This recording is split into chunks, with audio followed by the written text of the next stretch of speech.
अस्सलाम वालेकुम स्टूडेंट, बिस्मिल्लाहिर्रहमानिर्रहीम। First year second year chemistry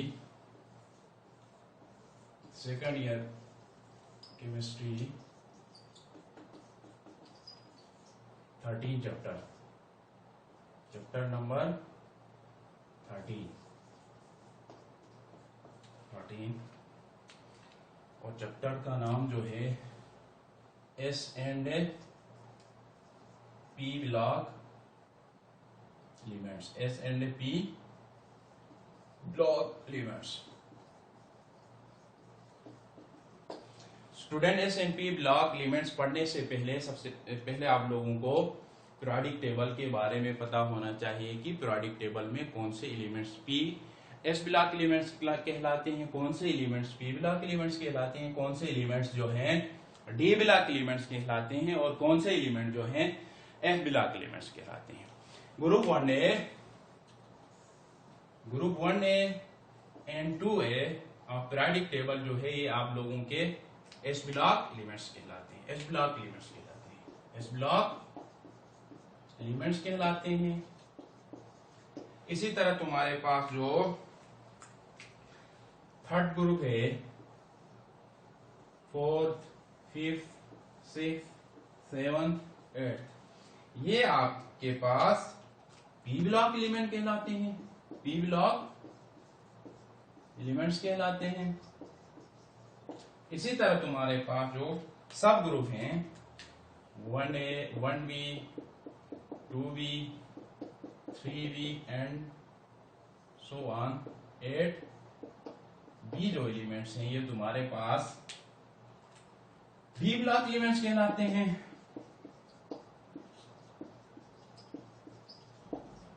इसी तरह तुम्हारे पास जो सिक्स्थ और सेवंथ एलिमेंट जो हैं एक आउटर मोस्ट ट्रांजिशन एलिमेंट जो हैं ये आपके पास जो हैं ये एफ ब्लॉक एलिमेंट कहलाते हैं। क्या कहलाते हैं? एफ ब्लॉक एलिमेंट्स कहलाते हैं। क्योंकि ये एस ब्लॉक एलिमेंट्स इसलिए कहलाते हैं क्योंकि इसकी जो है आउटर मोस्ट सबसेल है वो एस सबसेल है। इलेक्ट्रॉनिक स्ट्रक्चर जो है एस सबसेल पे खत्म होता है, ये बी सबसेल पे खत्म होता है, ये डी सबसेल पे खत्म होता है, इसी तरह ये एफ सबसेल। इसी तरह स्टूडेंट जो हॉरिजॉन्टल वर्टिकल रॉस हैं इनको आपने ग्रुप कहा। ये फर्स्ट ग्रुप है, सेकंड ग्रुप, थर्ड, इसी तरह ये एट्थ ग्रुप है। और इसी तरह जो हॉरिजॉन्टल रॉस आपके पास है स्टूडेंट ये आपके क्या कहलाते हैं? पीरियड्स कहलाते हैं। पीरियड्स कहलाते हैं। इसी तरह हम जो आज पढ़ेंगे वो थर्ड पीरियड्स एलिमेंट्स के बारे में पढ़ेंगे। थर्ड पीरियड्स के एलिमेंट्स के बारे में, स्पेशली थर्ड पीरियड्स के एलिमेंट्स के फिजिकल प्रॉपर्टीज के बारे में पढ़ेंगे। थर्ड पीरियड में स्पेशली आप लोगों के पास सब सोडियम है, मैग्नीशियम है, मैग्नीशियम के बाद जो हो में एल्यूमिनियम है, एल्यूमिनियम के बाद जो है सिलिकॉन है, फास्फोरस है, सल्फर है और तुम्हारे पास जो है क्लोरीन और आर्गन है। Chlorine and argon.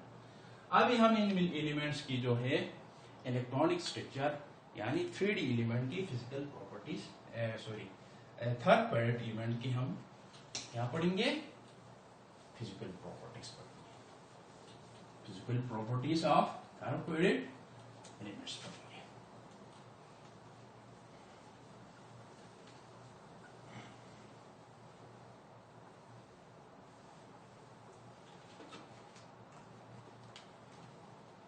Physical properties of third period elements। Third period में आप लोगों के पास मैंने अभी बताया जो है पीरियड नंबर 3 में जो आते हैं वो Na2 कौन से आते हैं? आर्गन आते हैं। ये थर्ड पीरियड एलिमेंट्स कहलाते हैं।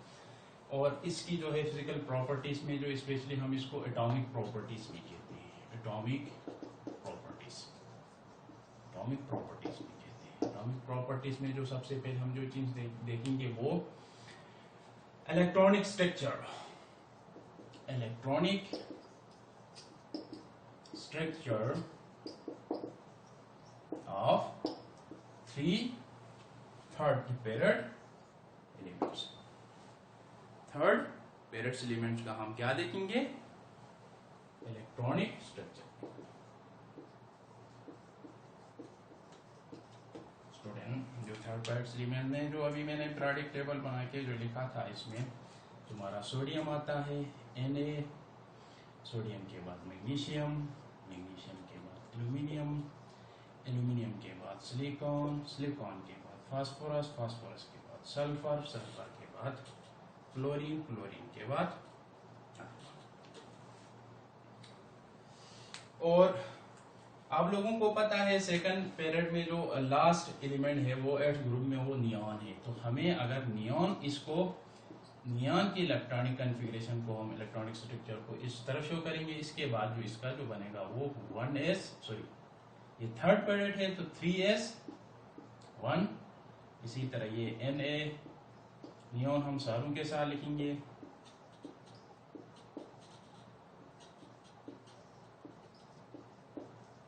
नियॉन हम सारों के साथ लिखेंगे।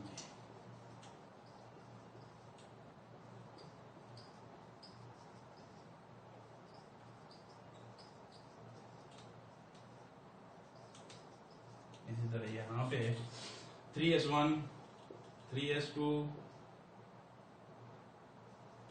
3s2, 3p1, 3s2, 3p x1, 3p x1, 3p y1, इसी तरह 3s2, 3p1 x1, 3p y1, 3p z1, 3s2, 3px2 opposite spin होगी। अब जब हम नया इलेक्ट्रॉन वो ऐड करेंगे तो px ऑर्बिटल में ऐड करेंगे और सबशेल में ऐड करेंगे और एक इलेक्ट्रॉन जो है अपोजिट स्पिन से ऐड करेंगे। जो ये रूल आप लोगों ने जो है फर्स्ट ईयर केमिस्ट्री में पढ़ा है कि इलेक्ट्रॉन को अपोजिट स्पिन में किस तरह ऐड करते हैं। इसी तरह जो है लास्ट जो आपके पास आएगा 3s2, 3px1 to 3p,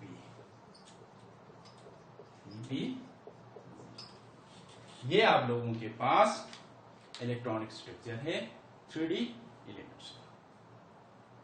3D elements का क्या है? ये इलेक्ट्रॉनिक स्ट्रक्चर है।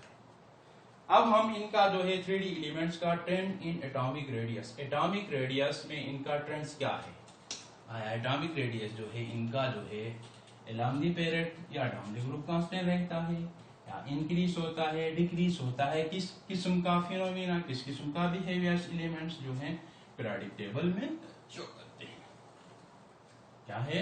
एटॉमिक प्रॉपर्टीज में अब हम इसका ट्रेंड्स इन एटॉमिक रेडियस क्या देखेंगे? Trends in atomic radius, trends in atomic radius. Student देखें, डाउन द ग्रुप जो है तुम्हारे पास, down the group shell number क्या होता है? नंबर ऑफ शेल्स इंक्रीज होती है, इंक्रीज होती है। जबकि along the period, along the periods, number of shells remain constant, number of shells increases, number of shells remain constant, जबकि along the period atomic number यानी effective atomic number क्या होता है? increase होता है। atomic number increase होता है, number of shells same रहती हैं, जिसकी वजह से आउटर मोस्ट इलेक्ट्रॉन को एटम न्यूक्लियस क्या करता है? स्ट्रांगली पुल करता है, स्ट्रांगली पुल करता है, जिसकी वजह से एटॉमिक रेडियस की जो साइज है वो क्या होती है? समान होती है। एलॉन्ग द पीरियड डिक्रीज होती है, डिक्रीज होती है। जबकि यहाँ पे जो है number of shells successive shells जो हैं ऐड होती जा रही हैं, जिसकी वजह से डाउन द ग्रुप जो है एटॉमिक रेडियस क्या होता है, इंक्रीज होता है। इसका मतलब ये हो गया कि एटॉमिक रेडियस और आयनिक रेडियस क्या होता है along the period, decreases and down the group increases. ये ट्रेंड पाया जाता है।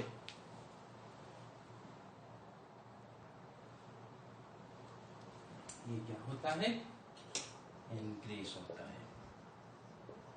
इसी तरह तुम्हारे पास जो अल्कली मेटल्स हैं, अल्कली मेटल्स का एटॉमिक साइज क्या होता है, लार्ज होता है। एटॉमिक साइज लार्ज होता है, जबकि एक्सट्रीम कॉर्नर पे जो तुम्हारे पास हेलोजन्स हैं, हेलोजन्स हैं, ये जीरो ग्रुप एलिमेंट्स को हम यहाँ इंक्लूड नहीं करेंगे, क्योंकि ये केमिकल रिएक्शन ही नहीं कर रही है, बॉन्ड ही नहीं बना रही है।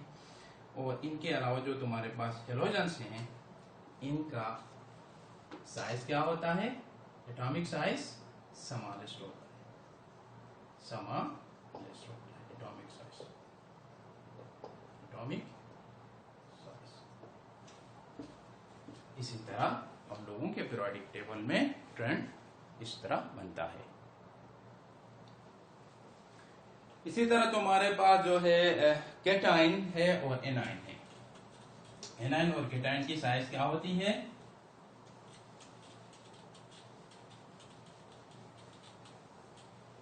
एनाइन एंड कैटाइन,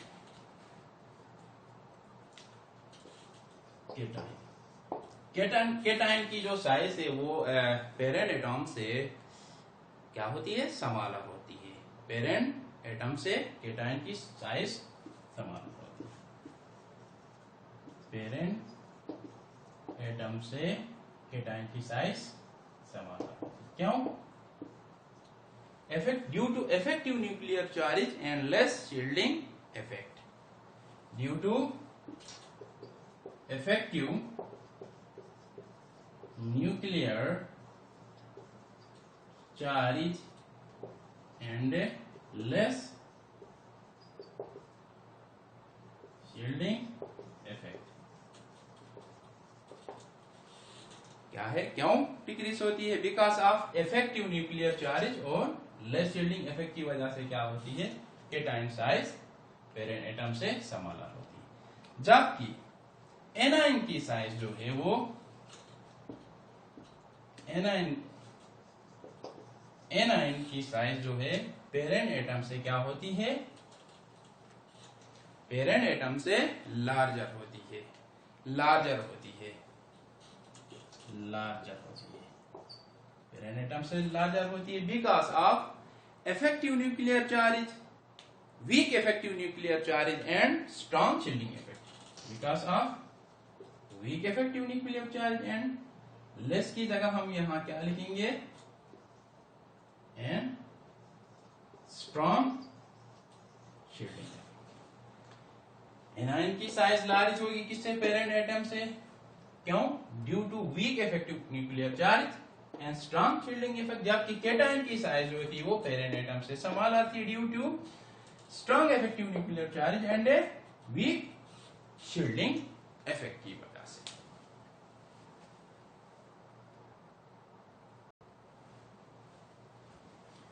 इसी तरह हम ट्रेंड इन एटॉमिक रेडियस हमने थर्ड पीरियड एलिमेंट का देखा। अब हम जो है ट्रेंड्स इन आयनाइजेशन एनर्जी देखेंगे।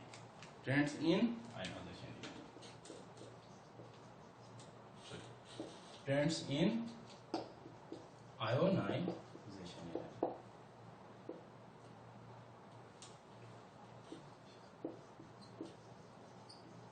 देखिए स्टूडेंट, सबसे पहले what is ionisation energy. Ionisation energy क्या होती है? ये वो एनर्जी होती है minimum amount of energy, minimum amount of energy होती है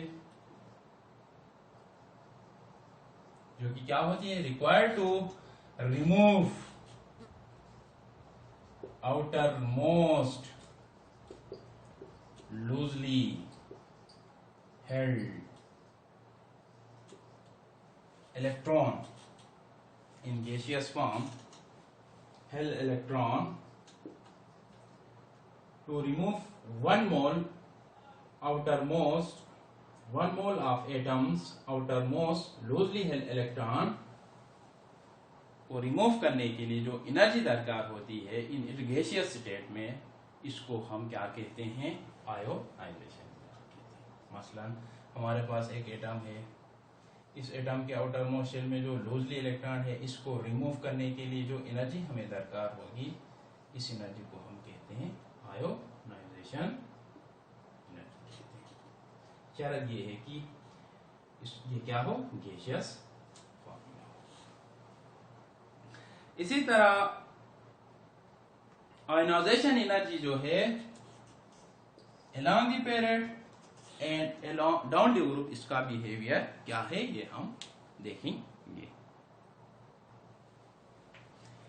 इसी तरह हम पीरियड में लेफ्ट टू राइट मूव करते हैं तो आयोनाइजेशन एनर्जी क्या होती है?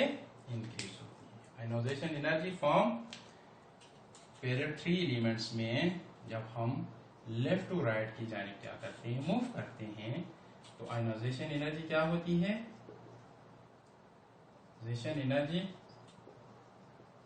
एनर्जी इंक्रीज होती है। क्यों इंक्रीज होती है? Due two successive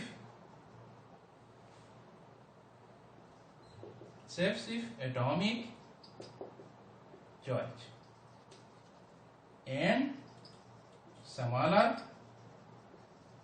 atomic size. Successive atomic number and smaller atomic size की वजह से अलोंग द पीरियड यानी राइट साइड की जानिब पीरियोडिक टेबल में आयोनाइजेशन एनर्जी क्या होती है? इंक्रीज होती है। क्या होती है? इंक्रीज होती है। रीजन क्या है? Due two successive atomic number and a smaller atomic size. लेकिन इसमें कुछ एनोमलस बिहेवियर भी पाया जाता है, एबनॉर्मल बिहेवियर भी पाया जाता है। मसलन अलोंग द पीरियड जो है मैग्नीशियम और फास्फोरस जो है, इनका आयोनाइजेशन एनर्जी क्या है?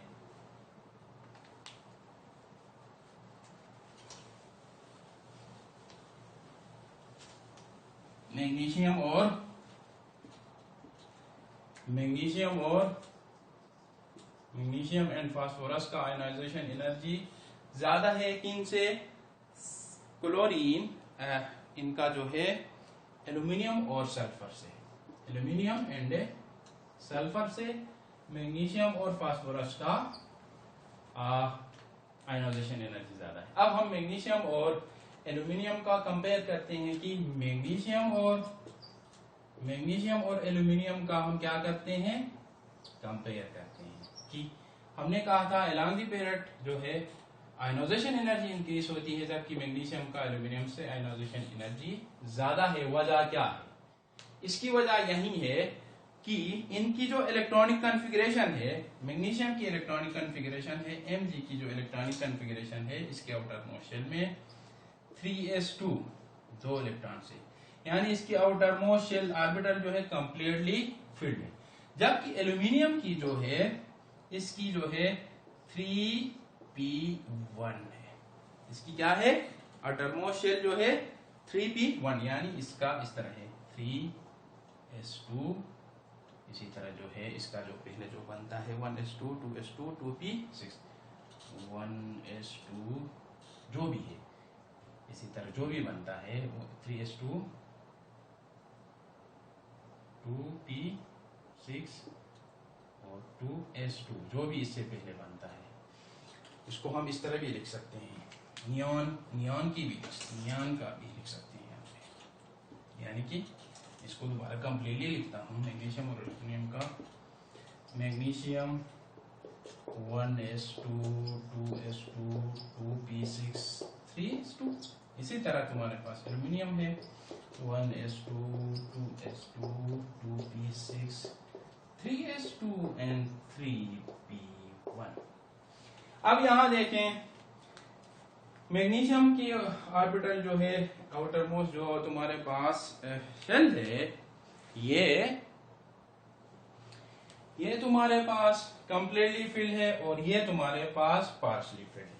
हमेशा कंप्लीटली फिल्ड ऑर्बिटल से इलेक्ट्रॉन निकालने के लिए ज्यादा एनर्जी की जरूरत होती है। Higher energy is required while हमेशा जो है हाफ फिल्ड इलेक्ट्रॉन्स होते हैं आउटर मोस्ट ऑर्बिटल्स में, इनसे इलेक्ट्रॉन निकालने के लिए लेस एनर्जी की जरूरत होती है। Less energy is required. That's why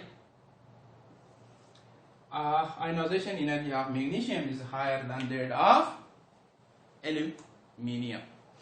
तो अब हमने देखा कि आयोनाइजेशन एनर्जी का जनरल अलोंग द पीरियड क्या होता है, इंक्रीज होता है, डाउन द ग्रुप डिक्रीज होता है। इसका रीजन हमने पढ़ा।